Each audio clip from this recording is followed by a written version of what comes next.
I'm not sure if this is the best place to post this. There will probably be a lot of YTA comments. But let me be a cautionary tale against being a good Samaritan and helping strangers with luggage. And while I know my actions will probably disgust a lot of people, before you criticize, I want you to think, really think, if you'd do any different than me. So, I was at airport baggage claim when a woman asked me to watch her bag. "Promise me you'll keep this safe for me until I get back," she said. I promised her I'd look after it, laughing a little because she seemed so anxious, as if she was worried I'd abandon it and leave it for someone to steal. The woman thanked me profusely and left, presumably to pee, I thought, given how quickly she left. She never came back. The bag had no tag and no name, just a ribbon tied on the handle. I kept it with me and waited a whole half hour for her to return. But after 45 minutes, well, this was ridiculous. I left the suitcase with the rest of the unclaimed luggage, figuring it would find its way to her eventually. I was wrong. When I got home, the suitcase was there in the entryway. I stared as I closed the front door behind me. Weird, right? How did it get there? Vague thoughts flitted through my head that the airport somehow delivered it. Maybe they saw me sitting with it and assumed it was mine. The suitcase was a dark grey-green, one of those big clamshell ones with sturdy fabric around the zipper, a lacy ribbon tied on the handle, and no labels at all. Not even a flight barcode sticker. The next day, I returned it to the airport. But when I got home, it was back in my house, in my bedroom, stationed beside my other luggage that I'd yet to unpack. This was getting disturbing. Who had brought it back here? How did they know where I lived? If this was a prank, it had gone too far. I grabbed the suitcase and wheeled it out to the dumpster in the alley and tossed it in. But a few hours later, it was back. By then, I'd unpacked from my trip and my own luggage was deep in my closet. The green suitcase was just sitting there, as if waiting to also be unpacked. I drove it out to a dumpster across town. It was back when I got home. I took it to Goodwill and donated it, but it returned again. Each time it got back, it felt heavier. As the days passed, I started having nightmares about the suitcase. I'd close my eyes, and as soon as I was asleep, I'd feel the clamshell around me, as if I were all folded into it, my limbs scrunched, my lungs suffocating. I'd try to breathe, but the air was stale, and I was smothered. Finally, I'd panic and wake up, and see the suitcase in my room. In addition to getting heavier, it was also getting stinkier. At first I thought it was from being thrown into the dumpster. But no. This was a different odor. And it got worse over time. It reeked like someone had hunted a deer and packed it in there and left it. And it leaked, a sort of foul dark liquid that dripped into the carpet and left a stain. I decided to change tactics and video the suitcase in hopes of catching whoever kept returning it to me. My parents had a pet cam for their dogs, so I asked them to take care of the suitcase for me, and I made sure to place it in their living room in sight of the camera, so that when it disappeared, I'd be able to pinpoint how and when. A day passed. Then two. When I checked the footage of my parents' pet cam, the suitcase was still there. They called me up, asking me to take the suitcase back. It was taking up space and stinking up their living room. I retrieved the suitcase, and back at home, put it in the garage and installed a camera to monitor it. It stayed in the garage, thank goodness, because the smell was truly god-awful. But my dreams got even more disturbing. In the latest one, I wasn't able to move at all. I could feel my skin beginning to slough off, my eyes melting in my head, maggots crawling through my rotting flesh. When I woke up, it took me a few moments to blink bleary eyes and realize where I was.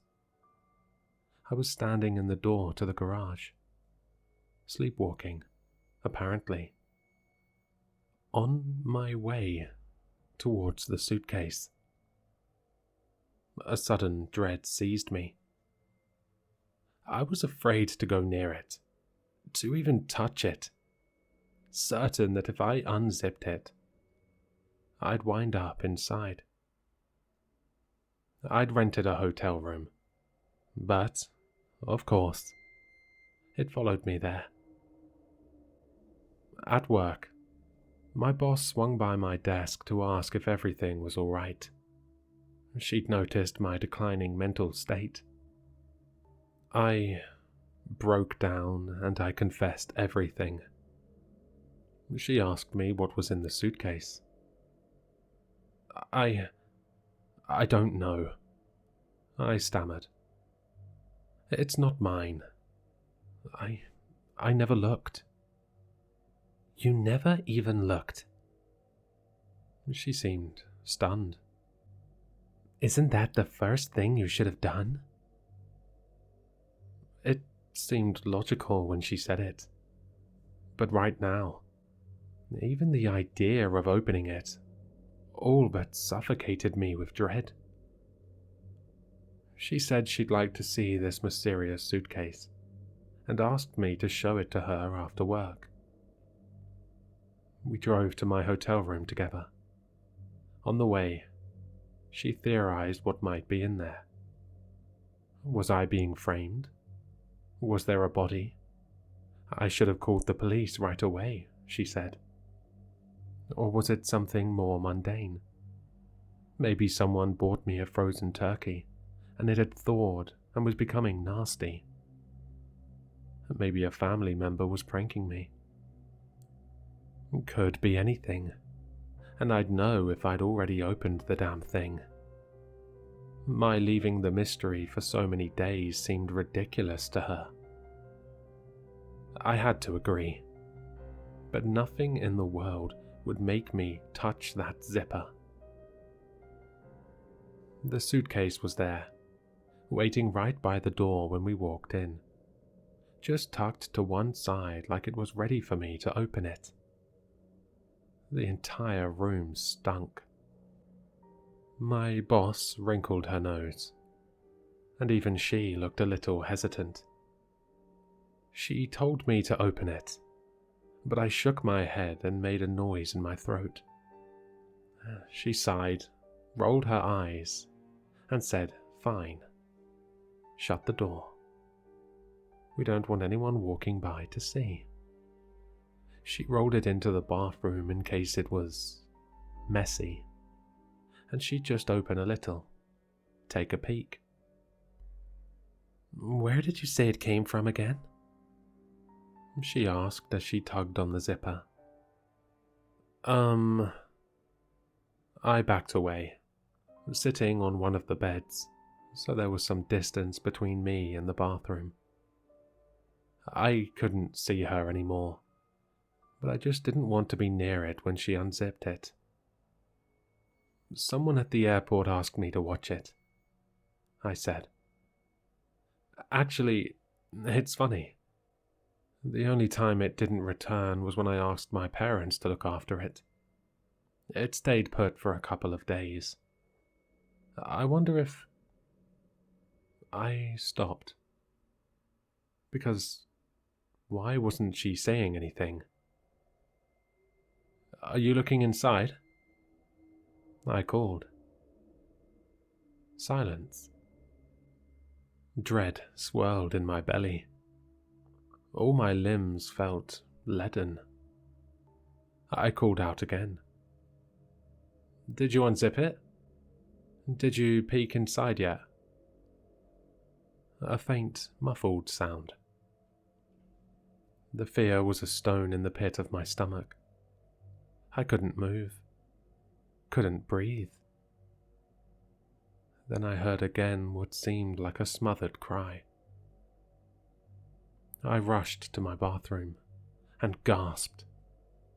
The tip of a polished loafer sank into the suitcase, which bulged and trembled.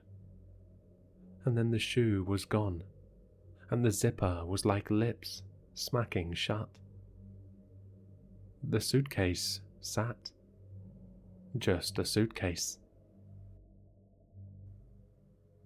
After that, I took the suitcase with me to the bus and train terminal downtown.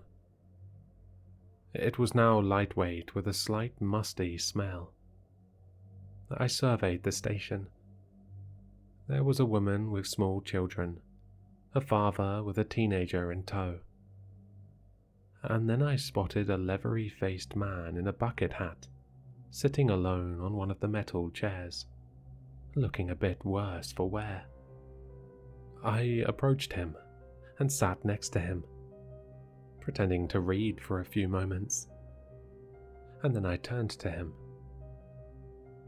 "Excuse me, sir," I said. "Would you mind watching my bag for me just a second?" He looked up at me, surprised, but mumbled, "Sure."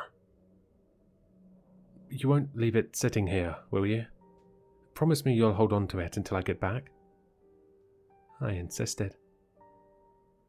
"Yeah, sure, no biggie." "Thanks a million," I told him. Then I left. I haven't been back. I'm under investigation for my boss's disappearance, since she was last seen in my car. But the nightmares have stopped. The smell is gone. You probably think I'm terrible. But ask yourself, honestly, what would you have done in my situation? I have to issue this warning so that I can prevent others from suffering the same experience.